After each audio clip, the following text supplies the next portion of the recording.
کسی دور میں سمجھانا مشکل ہوتا تھا کہ اللہ سبحانہ و تعالیٰ قرآن مجید میں فرماتے ہیں کہ میں نے جو تمہیں کان دیے ہیں، آنکھیں دی ہیں، دل دیا ہے، دماغ دیا ہے، یہ میرے کنٹرول میں ہے، میں جب چاہے اسے بند کر سکتا ہوں۔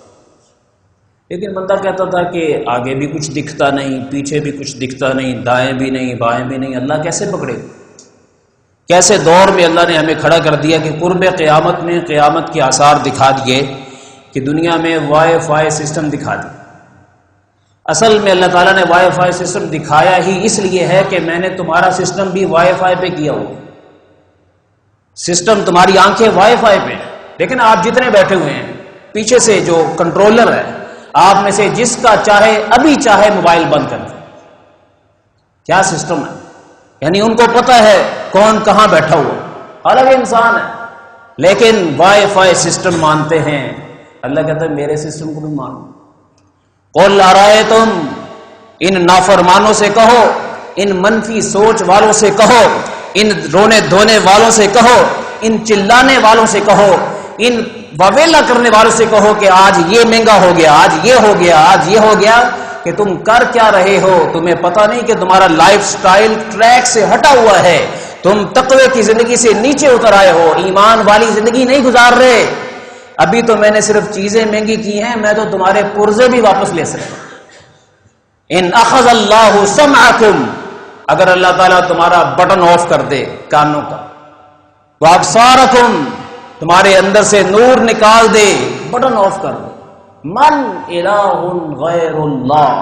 دنیا میں کسی اسپیشلسٹ ڈاکٹر کا نام تو بتاؤ جو تمہیں دلا دے، کس مان پہ بیٹھے ہوئے ہو اسی کو۔ اور پھر معاشرہ، جس معاشرے میں جی رہے ہیں، اس شخص کو پاگل سمجھا جاتا ہے جو کہتا ہے یار اللہ کا شکر ہے، اس کو پاگل سمجھتے ہیں۔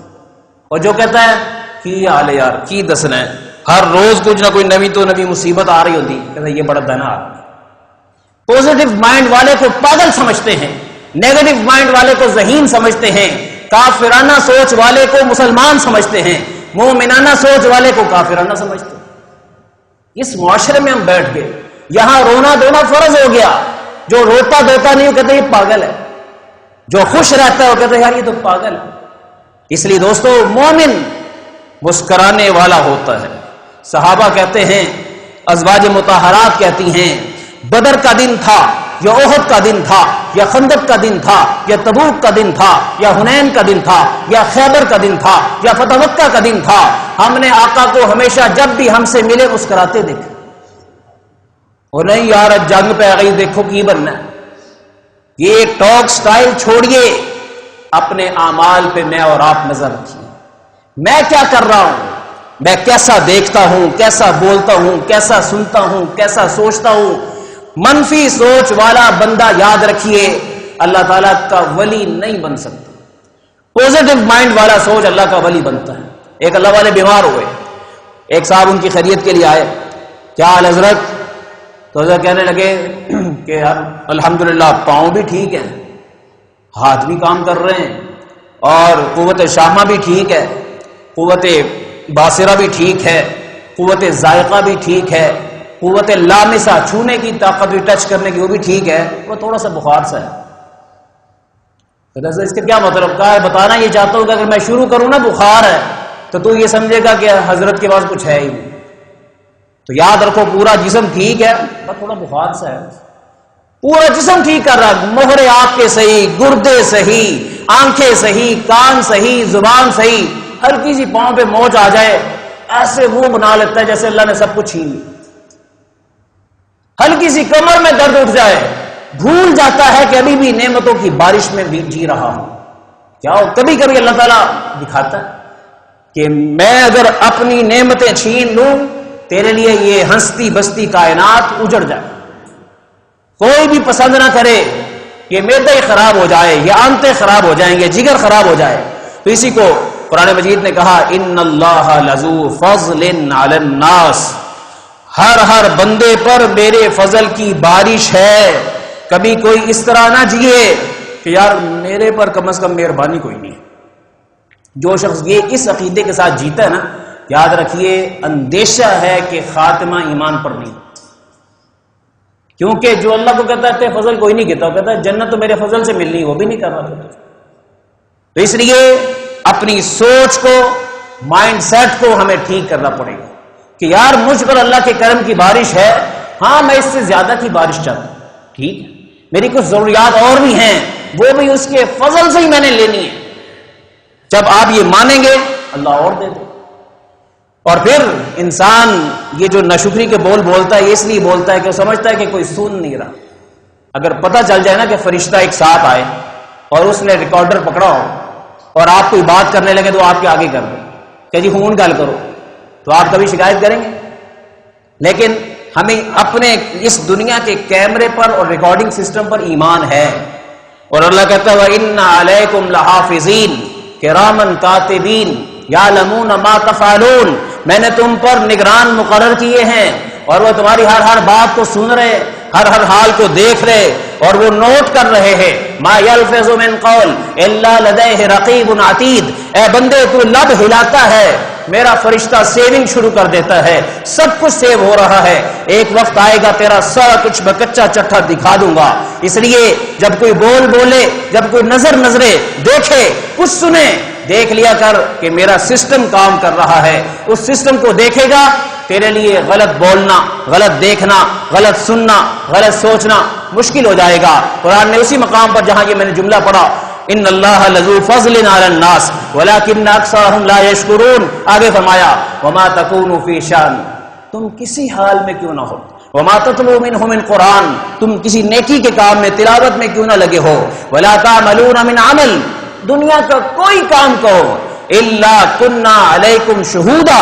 ہم تمہیں اس وقت دیکھ رہے ہوتے ہیں، اذ تفیضون فی، جب تم اس میں مشغول ہوتے ہو۔ اور یہ تو کچھ بھی نہیں، وما یعزب عن ربک من مثقال ذرۃ فی الارض ولا فی السماء ولا اصغر من ذلک ولا اکبر الا فی کتاب مبین، فرمایا کائنات کی کوئی چیز تیرے رب سے چھپی ہوئی نہیں ہے، کوئی مخلوقات پتنگا ہو، 2 ٹانگوں والا ہو، 4 ٹانگوں والا ہو، 6 ٹانگوں والا ہو، 8 ٹانگوں والا ہو، 32 پاؤں والا ہو، اڑنے والا ہو، کھدکنے والا ہو، تیرنے والا ہو، سننے والا ہو، سونگنے والا ہو، چلنے والا ہو، رینگنے والا ہو، سب تیرے رب کے سامنے رہتے ہیں، نگرانی میں رہتے ہیں، جو وہ کرتے ہیں تنہائیوں میں بھی، جلوتوں میں بھی، خلوتوں میں بھی۔ اے بندے اسی طرح میں تجھے بھی واچ کرتا رہتا ہوں، تو کیا ہے، کہاں ہے، کیسے ہے، جلوت کیسی ہے، خلوت کیسی ہے، صبح کیسی ہے، شام کیسی ہے، تنہائی کیسی ہے، اجالا کیسا ہے، بولنا کیسا ہے، مائنڈ سیٹ کیسا ہے، مخلص کتنا ہے، خوددار کتنا ہے، خود غرض کتنا ہے، اخلاص کتنا ہے، سخاوت کتنی ہے، بخل کتنا ہے، احسان کتنا ہے، احساس کتنا ہے، سب جانتا ہوں، مجھے بتانے کی ضرورت نہیں ہے، میں اس کے مطابق تیرے لیے فیصلے کرتا ہوں۔ ہم دعا کے اندر کہتے یا اللہ میں نے تو زندگی بدلی ہوئی تھی پر میرے حالات نہیں بدلے، حالات بدل دے، تو اللہ کہتا ہے مجھے تو سب پتہ، تو مجھے کہہ رہا میں نے زندگی بدلی ہوئی ہے، تو صرف مسجد میں نیک ہوا ہے، صرف مصلی پہ نیک ہوا ہے، تیرا رویہ اپنے ملازموں کے ساتھ اسلامی تو نہیں ہے، تو کیسا نیک ہوا، تو ماتحتوں کے ساتھ کیسا ہے، تو اپنے رشتہ داروں کے ساتھ کیسا ہے، تو جب غصے میں آتا ہے تیرے جیسا بدیدی انسان کوئی نہیں ہوتا، تو اپنے غصے میں مسلمان نہیں رہتا، اپنی خوشیوں میں مسلمان نہیں رہتا، جس دن تیرا کاروبار چل جائے تو اس دن مسلمان نہیں رہتا، جس دن کہیں تو چلا جائے، تجھے نمایاں ہونے کا موقع ملے، تجھے کوئی عہدہ مل جائے، تب مسلمان نہیں رہتا، تو کیسا مسلمان ہے، اپنے آپ کو صحیح بنا، پھر مجھ سے بات کر۔ ہم کہتے ہیں یا اللہ میں تو سب کچھ چھوڑ دی، اب میرے حالات ٹھیک کر، اللہ تعالیٰ دیکھ رہا ہے، ہم سب جانتے ہیں۔ حضور علیہ السلام نے ایک لشکر روانہ کیا اور ایک صحابی تھے حدیر، وہ تھوڑے سے جناب لیٹ ہو گئے،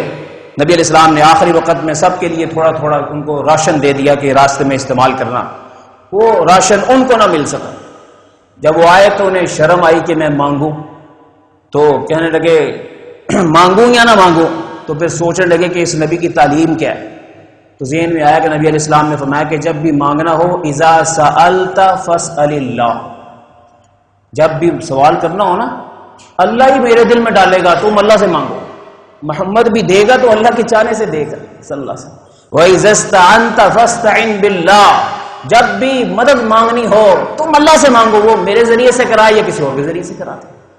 مدد اللہ کرے گا، اور سبب کے بہانے سے اللہ کرتا ہے، کسی کو سبب بنا سکتا ہے، لیکن مانگنا مجھ سے ہے، سوال مجھ سے کرنا ہے، فریاد رسی مجھ سے کرنی ہے، استعانت مجھ سے چاہنی ہے، سجدہ مجھے کرنا ہے، حاجت روا مجھے سمجھنا ہے، مشکل کشا مجھے سمجھنا ہے، فریاد رس مجھے سمجھنا ہے۔ سبب کے طور پر میں کسی کو بھی بندے کو بھی استعمال کر سکتا ہوں، اسی کو استعمال کر دو، اسی وقت دعا میں لگے کہ یا اللہ میں آگے پیچھے ہو گیا تھا، تیرے پیغمبر نے راشن بانٹا، اب میرا تو راشن کوئی نہیں ہے، تو میں تیرے سے فریاد کرتا ہوں میرے لیے اپنے پیغمبر کے دل میں ڈال دے۔ دعا کر دی اور یہ چل پڑے۔ اب یہ سارے راستے میں جب آگے کچھ وقت طے ہوا تو اب ساتھی اپنا اپنا راشن میں سے کچھ کھا رہے ہیں، ان کو بھوک مچل رہی کہ میرا تو ہے ہی کوئی نہیں، تو اب صبر کر رہے، کیونکہ حدیث نہیں آتا، قرآن کی آیت ہے ان اللہ مع الصابرین، مشکل وقت آئے نا شور نہ مچاؤ، اس وقت میں صبر کرو، اللہ دیکھ رہا ہے۔ حدیث میں آتا ہے کہ جس آدمی پر زندگی میں کاروبار پر مشکلات آئے اور وہ اپنی مشکلات کو 1 سال کے لیے کسی بندے کے سامنے ظاہر نہ کرے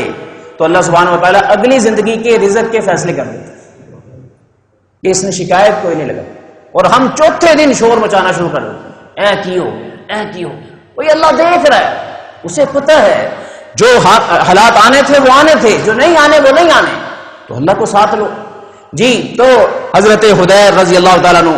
جب دیکھا دائیں بائیں سب کھا پی رہے تو کہنے لگے سبحان اللہ نعم الذات، یا اللہ تو نے روٹی میں پیٹ بھرنے کی طاقت رکھی ہے، میں تیرا نام لیتا ہوں میرا پیٹ بھر، الحمدللہ نعم الذات، اللہ اکبر نعم الذات، لا الہ الا اللہ نعم الذات، یا اللہ یہ بھی توشہ ہے، میں اس توشے پہ راضی، اور کسی کو نہیں پتا، اور یہ چلتے چلے جا رہے ہیں۔ ادھر جبریل علیہ الصلوۃ والسلام نیچے اترے محمد رسول اللہ صلی اللہ علیہ وسلم کہ آپ نے سب کو راشن دیا، ایک کو نہیں دیا، اور اس نے آپ سے تو نہیں کہا ہمیں کہا، تو اس لیے ہم نے اس کی سفارش سن لی، اس کا راشن بھجوائیں، تھوڑا زیادہ بھجوائیں۔ چنانچہ حضرت جبریل علیہ السلام کے آنے پر، یہ کہنے پر حضور علیہ السلام نے فوراً تیز رفتار اونٹنی والے سواری والے کو بھیجا، وہ پیچھے بھاگتا بھاگتا کچھ گھنٹے میں وہاں پہنچا۔ عام جو لشکر چلتا تھا وہ میڈیم رفتار میں چلتا تھا، یہ تیز رفتار وہاں پہنچے اور اعلان کیا حدیر کدھر، کیا ہو گیا؟ امیر لشکر نے حدیر کا نام لیا، وہ جانتے ہی کوئی نہیں تھا اس وقت، تو بلایا گیا ان کو، ہاں جی کہیں ان سے علیحدگی میں بات کرنی ہے۔ کیا بات کرنی؟ کہ نبی علیہ السلام نے بھیجا ہے اور کہا کہ جبریل امین آئے ہیں اور تیری سفارش لے کر آئے ہیں، وہ کہہ رہے ہیں کوئی وہ جملے پڑھ رہا ہے تو اس سے پوچھو وہ کیا پڑھ رہا ہے، تیرے رب کو بڑے اچھے لگ رہے، اچھے لگ رہے، تو وہ ذرا وہ سناؤ۔ کہنے میں تو یہ پڑھ رہا ہوں سبحان اللہ نعم الذات، الحمدللہ نعم الذات، اللہ اکبر نعم الذات، یا اللہ تیرا نام لینا بھی بہترین رزق ہے، میں اس رزق پہ راضی۔ بعض لوگوں کو کہتے کاروبار کوئی نہیں، کہتے ہیں اللہ نہ لے، کہتا یار نہیں پڑے، بس ویسے دعا کر چاہو۔ اور بھائی ذکر اللہ سے بڑا توشہ کیا ہے؟ قرب قیامت میں یہی توشہ کام آئے گا، جب دجالی طاقتیں ظاہر ہوگی تو یہ نعمتیں نہیں ملیں گی، پھر جس کو ذکر کی دولت ملی ہوگی اللہ اس کو حوصلہ بھی دے گا، طاقت بھی دے گا، اور اس کا پیٹ بھی بھر دے گا جی۔ تو جب کہا تو ان کا جی پھر آپ کے لیے سامان بھی آیا ہے، پہلے سے ڈبل آیا ہے، تو یہ آپ قبول کیجئے۔ اور اس کے بعد حضرت حدیر رضی اللہ جب وہ چلے گئے، حضرت حدیر سجدے میں گر گئے، کہنے لگے اے اللہ